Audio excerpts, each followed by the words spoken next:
But yes, she started in mini stocks with JT. Yep. Yep. And Chevy Gibson was racing in them days as well. They had a lot of good mini stocks back in the Yeah, they did. Valley. Yes, they did. Yeah, it was a good class Yes. too. I mean, that was a good class. And then Jeremy Owens, he's dad's done his transmissions and everything, and he's always been with us. So. Right. And then we'll talk about the Mark Barber drove for your dad too. For a Yep. while, right? And this is kind of the Barber wall of some memories. They were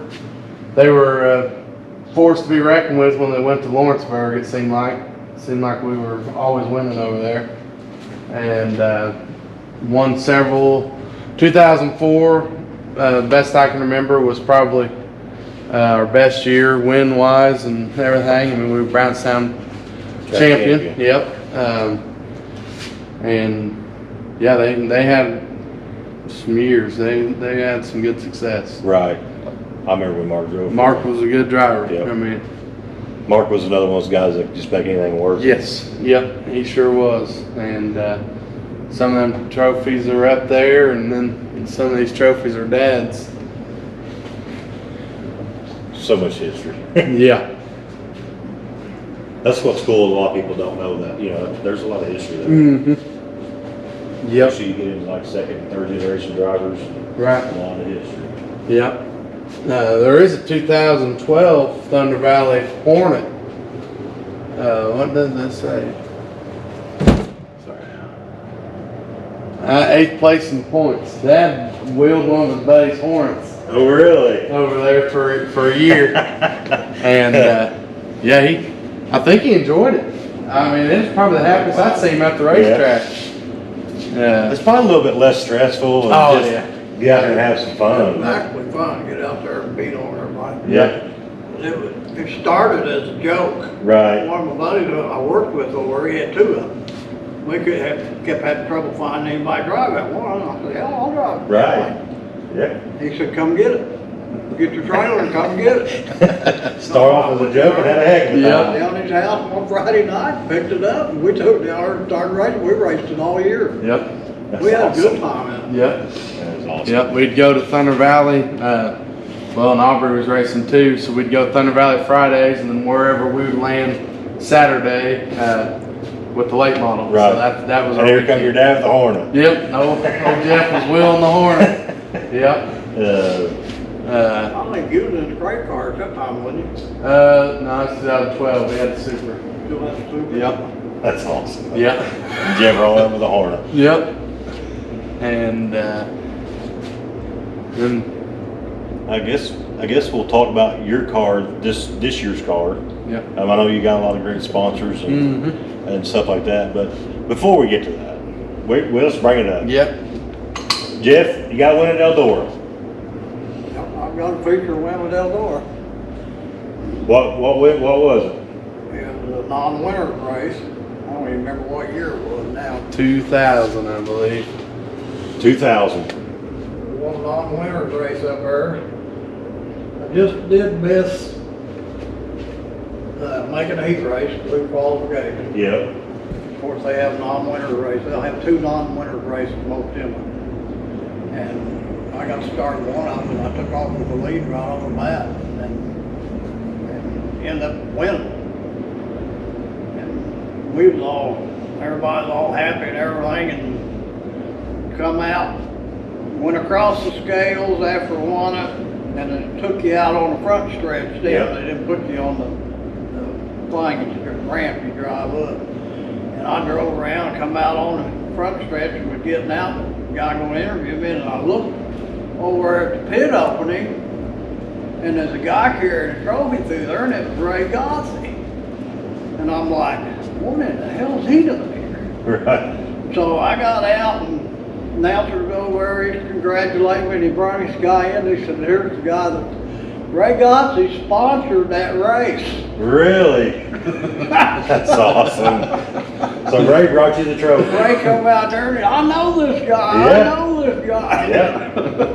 Now, a lot of people don't know too, though, that was back when there was 200 and some cars at Eldora. Yeah. So it wasn't like there was just 60, Right. 70 cars there. There's the pull tabs. There's a lot of my tabs that I pulled for Eldora. 193, 174. 248. 248, 226. Wow.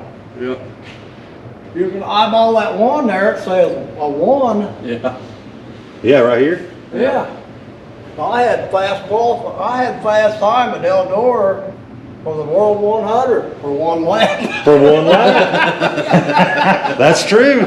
You pulled the one, you had fast Yep. time at least one time at night. That's awesome. But yeah, that's what's crazy back then. I mean, Yeah. that people don't realize that Right. sometimes. You Yeah. know? They think it's what it is now. Yeah, And it wasn't. like that back. Because back then you could bring 2 cars, right? Yeah. Yep. Yep, and then they finally stopped that, Yeah. which is actually a good thing. Well, yeah. Because now you go up to Eldora and you think, well, how can they park all these cars? I mean, back in the day, there was 248 cars there. Wow. Yeah, yeah, and a lot of it, you know, not all of them had the big rigs that Exactly. they have now. So Open trailers. open trailers, Yeah, yep, absolutely. yep. So they could fit a lot more in that infield Right. and up on top of the hill. Yeah. Now the on top of the hill don't even get Could used. you imagine 248 toters? Yeah, No way. it'd be hard pressed to get them in Yeah. there. They'd be parked all the way over to the grain side. You know? Yep, exactly. Yep. We love Eldora though. Oh, yeah. I mean, it's a fun place, and I think Tony's done it well. Right. I think Earl would like what Tony's Oh, yeah. done for I think sure. Earl will be tickled to death, I think. And the thing I like it is you think that with all that prestige and, you know, everybody's gonna come regardless, but honestly, the prices of everything over there is, It's manageable. almost like it's like an old school feel, really. It Like, is. It's Yep. not really changed that yeah, much. they didn't, yeah, I feel like the atmosphere of it, everybody just loves it, you know what I mean? And every time we go over there, we went there for the million last year. Yeah. Did a week camping, you know, Yeah. and taking it all in, Oh, you know, yeah, we and did. we were out there in BFE, I think, and but it just, you have so much fun when Oh, you go yeah, there. I absolutely. love Eldora. It's a whole different, like you said, Yep. you can actually take a vacation there. Yes, you know? yep, you can. I mean, there's, you're at the racetrack, but it seems like there's so much to do. They have They do. something going on, Yep. and the other place that's like that is Fairbury. We went there for the Prairie Dirt Classic. Me, him, Aubrey, Allie, and Dave. And this was, I believe, 2015, I think it was. And this was when, you know, I mean, Fairbury had been like race of the year. The PDC Yes, had been yeah. race of the year for like 3 years in a row. Yep. And so I got tickets before they sold out, and we were up on we were the second row back coming out of 2 on the back stretch. And it was, You're right on top of the action. oh man, yeah, we were there. I tell you, You knew the baseball gloves.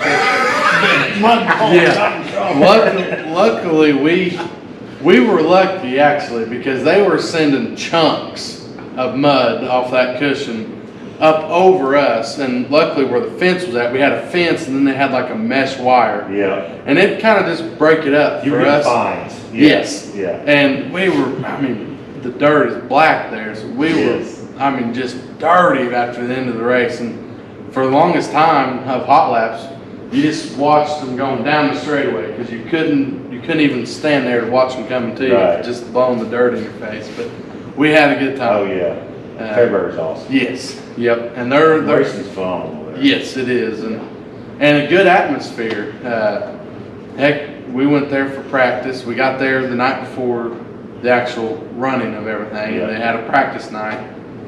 And I didn't see him the whole night. We got there, got our seats. He seen where we sat, and then he was gone. Gone. And I was like, man, I don't know where he's at. And so I went to go check on him, just make sure he's all good. And he was going down Bender Road trying to find a beer koozie to fit his 25-ounce beer can, a Busch Light that he had. Yes. Yeah. Yeah, and he goes, they got 25-ounce beer cans Yeah. here. But yeah, Big ones. he had a good time. We all did. It was Yeah. fun. And that's what it's all about, too. Yeah. You know what I mean? Yep. Yep. And ever since then, that's what I've told him. That actually, April 29th, I have it on my schedule to go to Fairbury. I'm hoping that we can. So we can update the website then. Yeah, we can get the Absolutely. website updated. LoganMounce.com. Yep. I'm really hoping that we can do it, but we'll see where we get here with this new car and get it dialed in. Yep. So let's talk about the new car while we're at it. Let's talk about some of these sponsors. Yep. Who you got on the car this year? Yep. So I'll start here. Just go yellow nose, and so good friend of mine, Lawrence Orange County Line Farms, and then this is his brother, KLZ Ventures, Larry, Ezra, and Zach Beasley. They're really longtime friends. Larry and my dad went to school together. Me and Ezra, we kind of grew up together once we moved back out to the farm where my dad grew up, and really good people. My best friend Ezra, he wanted to help me when he could, so yep, it's great to have people. Yes, like it is. Yep, and help them out. Got Jerry Davis on the race engines. Jerry is awesome. Whatever I need, anything and everything, he tries to get it to me as fast as possible, and he's really just a great friend. Gotcha. Of course, we got All Star Performance, Motor State Distributing. We're dealers for them, and they help us out on parts and everything. So that helps in the racing world, and we try to help give back to local racers just as well, because I mean it helps everybody as a whole. It helps us, and save a little bit of money on parts. You know, the expense of everything. Right. So Voorhees Contracting, that's Austin Voorhees. Once again, good friend of mine. Become to know him here the last couple of years. His wife and my wife went to school together, and just happened to run into Austin and said, "Hey, you wouldn't be interested? You wouldn't mind sponsoring a race car this year?" And he said, "Yeah, I think I can come up with something." Yeah. So good partnership. Yes, good partnership. Of course, Ryan and Dia, Chad, Trent, all of them at Diamond. Great people, great race car. Can't speak enough for them. Ryan has helped us out a ton on this thing, and we're excited, and I feel like that we're Diamond customers for life. He's got it going on. A lot of good things about Diamond. Yep. And of course, you got my dad, Jeff Mounce Motorsports. The hair company is Courtney Hackler. Once again, her and my wife, her and Aubrey went to school together, and she has a hair salon, and I get my hair cut there, and she always seems to never let me pay her, so I figured I'd pay it forward, and I said, you know what, I will put your name on the car. Free haircut, you're going on the side of the car. Yep, exactly. Yep. So I got to thank her for that, and of course I got to thank my dad. I didn't really elaborate with him, but yeah, this wouldn't be here, and I wouldn't be where I'm at today if it wasn't for him. So I got to pay it forward to him. So I do want to talk about your number this year real quick, because Yep. I know when you posted pictures and stuff like that. Right. What's the scheme behind the number this year? Okay, so 81's always been, so through the years of all these cars, I've either had 50 or 81. And so 81, this is Dad's car, so it's got his number, and then the 50 was my grandpa's number. Gotcha. And then we put the 50 in memory of Charlie Mounce. Gotcha. That's kind of the whole scheme behind it. We are 81, but it's just kind of in memory of. We've always had something in memory of him. I think that's cool. I just think it's awesome. Yep. And Trent Nicholas, he designed that. We used to just do a regular old 50. Right. And one year I changed it up completely. Dad had the same scheme for years on the decals, and I told Trent Nicholas, I said, "Trent, design something new." You know, I was like, I like sharp corner, what? Right. And he designed that 50, and I liked it, and Dad's grown to like it. So I wasn't a fan at first, huh? yeah, I mean, change seems to get him sometimes, but he always comes around. Right. So, and I like that scheme. Yeah. That's just cool. Yeah, Trent hooks us up. He keeps us looking good. We went through him for a lot of years, and we'll continue doing so. Gotcha. Because he knows how to make the race car look good. Yes. So then you got Groundhog Road Farms, maple syrup. this is the Miller family. Jake, Ed, Mark, Art, all the Millers there. They really good people, and I've grown. Started to get to know them there a couple of years ago at a pig roast right down the road. And, they're really good people. So who doesn't love maple syrup? it's good. I tell you, it is good. And good stuff. They've got a heck of an operation there, and it's pretty cool to see what they can do with what they have. And it's good maple syrup. So, and then you got Bailey's Heating and Cooling. Brock Bailey, longtime family friend. It don't matter. It doesn't matter. Dad has problems with the well at the house. Brock's there. He's a guy we can call, and therefore he's a good asset to have. And he's helped me out since the beginning. So good to have him. Then you got Circle Stone LLC. That is my father-in-law, Dave. He helps me out a lot. Gives me some grief here and there. I'm guaranteed. He's always telling me how to drive. So, which he's got to see a good driver go around the racetrack. So I guess he can give it to me. But he's helped me out ever since 2012. So gotcha. He's he is the man. And there's my dad's transmission service, and we do Burt, Bren, and Falcons. No second gen Burts. We can't seem to figure them out. Right. They're different, but we can do anything and everything on all the other ones. And then of course you got Trent down here. I always tell him to we'll try to find you a spot on the car, but Nichols Designs. That'll be good for photos. That's a good area for photos. Exactly. Yep. About got taken off last night. But I had to. It happens. It does happen. But that is the sponsors this year. We might add a few. I need to get my flag sticker. I got them with me. All right. I got them with me. Yep. And we'll get that on there. Well, Logan, I definitely appreciate you allowing us to come. Jeff, thanks for taking the time to talk to us as well. Make sure you hit that subscribe button, like this video, share it out. That way Logan can get all the recognition, and Jeff also. So again, thanks for having us down. Thanks and make sure you check out popbitusa.com and get you a pop bit ordered. They're the latest greatest thing for pop rivets. So until next time, we'll see you down the road.